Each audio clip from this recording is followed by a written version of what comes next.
నేను ఒక మంచి ఇల్లు కొనాలనుకుంటున్నానండి, అలాగే ఒక మంచి కారు కూడా కొనాలనుకుంటున్నాను అని మీరు ఎదుటి వాళ్ళతో చెప్పిన తర్వాత ఒక్కసారి గమనించి చూడండి, ఆ పనులు డిలే అవుతూ వస్తాయి. ఒక్కొక్కసారి వాటిని రీచ్ కూడా అవ్వలేదు. ఇక్కడ నేను గమనించిన విషయం ఏంటంటే, మనం ఎప్పుడైతే మనం చేయదలుచుకున్న పనులు ఎదుటి వాళ్ళకి చెప్తూ ఉంటామో ఆ పనులు నెమ్మదిగా డిలే అవ్వటం మొదలవుతున్నాయి. ఇది నరదిష్టి గిరదిష్టి ఇవన్నీ అంటూ ఉంటారు కదా, ఇది నేను ఇలాంటివి నమ్మను. కానీ ఒక్క విషయం అయితే చెప్పగలను, మీ చుట్టూ ఉన్న వాళ్ళందరూ మీరు సక్సెస్ అవ్వాలి, సాధించాలి అని అనుకోవటం అంత ట్రాష్ అండి. 99% మనుషులు మీ ఫెయిల్యూర్ కోసమే వెయిట్ చేస్తూ ఉంటారు.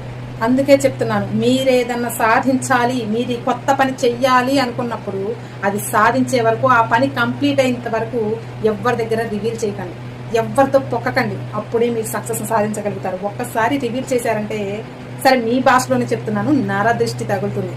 మీలో ఎవరికైనా ఇలా జరిగిందా? అండ్ మీలో ఎంతమంది ఈ నరదృష్టిని నమ్ముతారు? కామెంట్ సెక్షన్లో చెప్పండి.